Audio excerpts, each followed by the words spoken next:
If your OnlyFans growth has been slowing down, it's not always a question of posting more on social media. Sometimes your general approach to marketing can be holding you back a ton. So in this video, I'm going to give you a few tips on how to beef up your marketing to make as much money as possible with your OnlyFans. My name is Luca Gray. I've been running an OnlyFans agency for the last 2 years. We've been working with creators from all around the globe, and we've worked with creators from every single income level, from 2K to 5K to 10K, 20K, 50K, and sometimes more than that. And the best creators that we've worked with consistently have the same traits. They treat their marketing seriously and they treat it like a real business. And I'm going to show you exactly how to do that. So let's get into it. If you don't know your numbers as an OnlyFans creator, you're definitely going to be falling behind. The amount of creators that I see that don't take this seriously is absolutely criminal. They post on their social media, they post on Instagram, they post on Reddit, but they have no idea what's working and what isn't working. A real marketing business knows their numbers intimately. What types of ads are working? What types of hooks are working? What types of things are converting to actual sales? And what types of things are straight up vanity metrics? You need to take control of the process, because if you don't, you're going to have those inconsistent slumps that you have no idea what to do, and you have no idea how to change it because you don't have enough data. There actually is an easy solution to this, using tracking links on OnlyFans.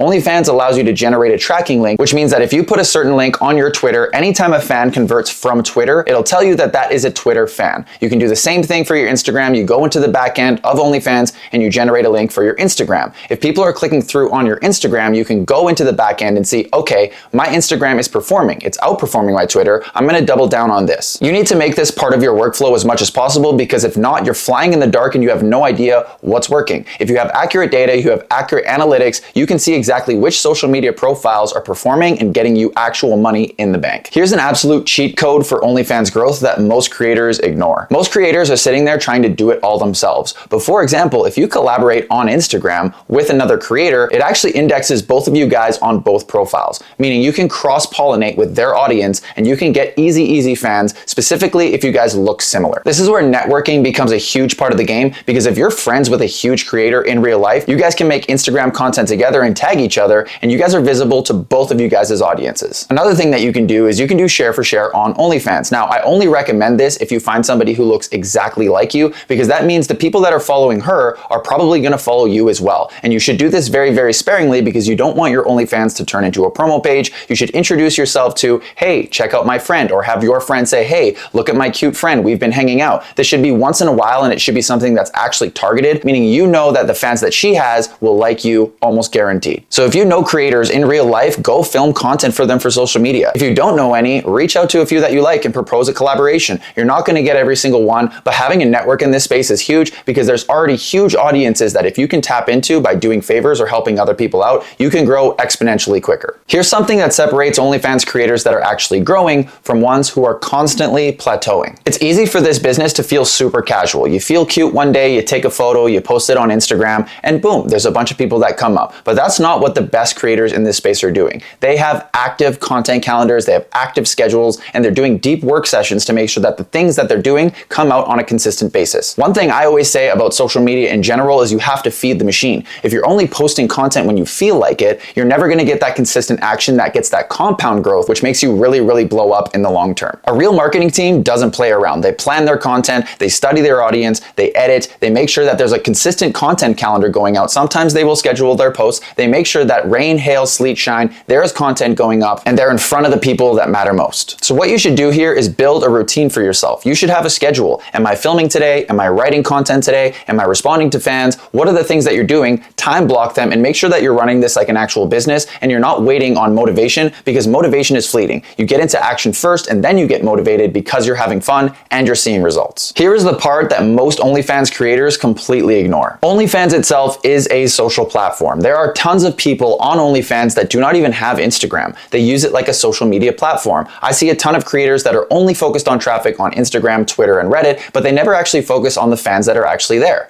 There are people that open up their phone and look on OnlyFans as if it's Instagram. When's the last time you actually took care of those people? A nice feed post, a themed PPV, something to keep those people happy. The cool part about this is when you have an Instagram ban or your reach is shadow banned, if you're posting on your OnlyFans consistently, those people will turn on rebill, and those subscription costs will keep you above water until you can get another strong form of traffic. Neglecting your actual OnlyFans page is a death sentence. If you're only focused on Instagram and Twitter and getting new bodies into the door, all of those people are going to churn, because if they look at your profile and you haven't posted in 3 months, they're going to turn rebill off and you have to get a brand new subscription subscriber tomorrow. It's much easier for people who have already subscribed and already paid. Keep those people happy, put just as much time into your OnlyFans itself as you do with your social media and your new traffic. So just to recap, the first thing that you should do is you should have tracking links for every single one of your social media. You should be checking these constantly and figuring out which social media is actually producing money for you on the back end. That should be part of your workflow every single day. The second thing that you should do is you should find other creators or people that you know that also have OnlyFans and collab with them on social media and potentially share for share. This allows you to cross-pollinate and grow faster than anybody else because you're not starting from absolute zero. The third thing, you should have a content calendar, you should have a schedule, you should have some sort of routine and treat this thing like a business. It's not fly by the seat of your pants. You should have structure and a system that you can repeat day in and day out whether you're motivated or not. And the last thing is do not neglect your OnlyFans. There are people there that have spent money and they deserve to see new content. If you do this and you make new content for them consistently, they will turn Rebuilt on and they will be there forever. They'll turn into whales. And even when you have slumps on Instagram or X, those people will continue to buy if you give them a reason to. If you want me to help you implement these one-on-one, you can go to the top pinned comment or the link in the description and I can do a free audit on what you're doing right and what you're doing wrong. Caveat, we are not looking for beginners here. We're looking for people with an established presence and somebody we can actually help. So if you want to do that, go to the links down below. And if you like the video, hit that like, hit that subscribe button. Leave me a comment for something that I may have missed here or a problem that you need me to solve. And I'll see you guys in the next one.